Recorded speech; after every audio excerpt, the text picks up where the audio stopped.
Hallo und herzlich willkommen. Kein Witz, das ist, glaube ich, Video 6 in Folge, das ich hier produziert habe.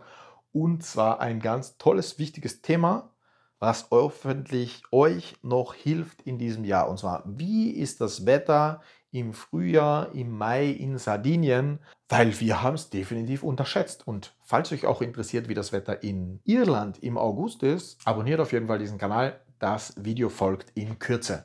Also, wir haben gepackt für eine Insel, wo die Durchschnittstagestemperatur ungefähr 22 bis 24 Grad ist, schon im Mai.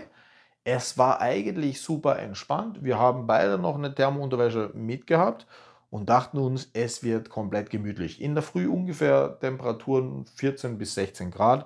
Eigentlich aber schnell steigend. Gegen Mittag ist es schon heiß. Und ja, am Abend irgendwie trotzdem noch fast bis Mitternacht 18, 20 Grad. Und ja, in der Früh wieder frisch. Deshalb, wir haben uns eigentlich wirklich keine Sorgen gemacht, eigentlich eher für entspannten Strandurlaub oder Erholung oder eher gemütlich warm eingepackt. Aber es war deutlich kälter als erwartet. Und das ist quasi das Feedback, das ich euch geben möchte. Wir haben jeder eine Funktionsthermounterwäsche und jeder ein Merino-Unterwäsche-Shirt dabei gehabt, aber es war wirklich super frisch. Tagsüber in jedem Zustand eigentlich, Anfang Mai, wenn die Sonne weg war, war es eiskalt. Also der Wind war wirklich kalt. Du wolltest nicht draußen im Schatten sitzen. Du hast immer mindestens einen Pullover oder eine Windjacke gebraucht, weil es einfach super kalt war. Und bist du in der Sonne gesessen, hast du tatsächlich sofort einen Sonnenbrand gekriegt und es war auch zu heiß, aber ist eine Wolke gekommen, war es gleich wieder kalt. Was du jetzt beim Sitzen quasi schon als Problem hast, ist beim Motorradfahren natürlich extrem, weil dann kommt noch immer der Fahrtwind dazu. Das heißt, es war wirklich ein permanenter Wechsel zwischen du schwitzt, weil du mal Sonne hast und vielleicht Pause machst, oder dir ist doch wieder kalt, weil du durchgeschwitzt bist und du stehst da irgendwo, aber da kommt der kalte Wind oder es ist gerade eine Wolke oder du bist vielleicht im Schatten. Also ein kontinuierliches Dilemma. Also passt auf jeden Fall auf, dass ihr warm genug Klamotten habt und auf jeden Fall nach dem Zwiebelprinzip euch an- und ausziehen könnt. Und vor allem vielleicht auch, wenn ihr kälteempfindlich seid oder eure Partnerin vielleicht kälteempfindlich ist oder euer Partner kälteempfindlich ist, dann packt euch auf jeden Fall auch einfach wirklich eine warme Unterwäsche ein für heroben, für die Beine. Irgendwie vielleicht auch echt eine Haube oder ein Stirnband, weil, keine Ahnung, wenn ihr zum Beispiel wandern geht, irgendwie um 7 in der Früh raus, ist es eiskalt. Genau, du brauchst auch wirklich was für den Kopf. Oder wenn du am Abend am Strand sitzt und da kommt ein kalter Wind, auch wirklich frisch. Auch wenn du am Strand liegst, kommt da in der Regel ein kontinuierlicher Wind und der Wind ist auch kalt. Das heißt, am Strand ist es eigentlich nur warm, wenn du wirklich flach am Boden liegst und dich einfach von der Sonne direkt brutzeln lässt. Oder du ein windgeschütztes Plätzchen hast, dann ist es wirklich affenheiß. Aber das war quasi unser Dilemma. Wir haben es super gut hingekriegt. Wir haben auch ausreichend Wäsche dabei gehabt, auch warme Wäsche, aber vor allem eben Socken. Hätte ich auf jeden Fall noch ein, zwei Paar warme mitnehmen können. Ich hatte wirklich nur super leichte Socken für Sommer dabei.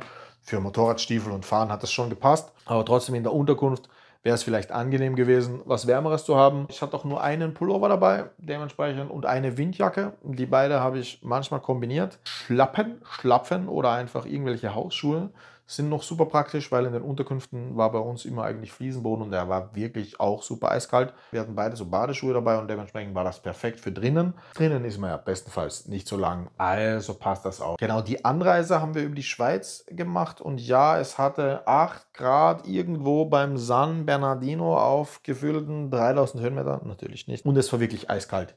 Ich habe für mich wirklich auch das Memo geschrieben, ey, egal ob deine Kleidung wasserdicht ist oder nicht, nimm noch die Regenmontur mit, einfach der Kälte wegen.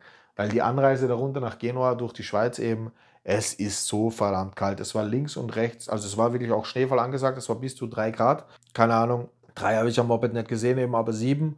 Und links und rechts war wirklich Schnee, es war auch so ein bisschen feucht. Und man hat sich nur gedacht, ja, yeah, lass es auf keinen Fall anfangen zu schneien. In der Wettervorhersage war doch ein bisschen Schnee. Die haben gesagt, nur wir müssen da durchkommen. Genau, die Freundin ist durchgehend mit der Regenmontur gefahren, einfach um sich quasi vor dem Wind zu schützen. Ich habe wirklich alle Schichten angezogen, die ich hatte. Ich hatte eine warme Skiunterhose. Dazwischen habe ich noch meine eigentlich so eine abziehbare Wanderhose dazwischen gezogen. Darüber quasi meine wasserfeste Sympatex-Hose. Oben hatte ich auch 4 Schichten, genau ein Merino-Shirt. Dann so eine Fahrradsport-Zwischenlayerschicht, dann eine Windjacke und dann noch meine Gore-Tex-Jacke oben von Alpine Stars und es war frisch. Es war noch immer frisch und ich habe mir eben gedacht, Regenmontur einfach zum drüberziehen wäre noch wirklich der Hit gewesen, dass du da einfach ein bisschen Wärme isolierst. Wir haben es überstanden, wir sind auch gesund geblieben und es war top, aber es war hart am Limit. Auch auf Sardinien war es eben sehr frisch. Das wollte ich nur allen Leuten mitgeben, die da runterfahren im Frühjahr, weil man erwartet es vielleicht nicht so, vor allem eben den kontinuierlichen Wind und dass es so kalt im Schatten ist, wenn man die Wettervorhersage ansieht. Die sieht eigentlich sehr gemütlich aus. Ich habe mir eher so vorgestellt wie so ein entspannter Mai bei uns in München oder in Graz in der Steiermark in Österreich, wenn es einfach 20, 25 Grad hat und es komplett relax ist und ganz gemütlich. Auch im Schatten. Aber ja, genau, im Schatten ist es immer eiskalt. Deshalb, ich hoffe, das Video hat euch gefallen. Lasst auf jeden Fall ein Like und ein Abo da. Bis bald. Tschüss.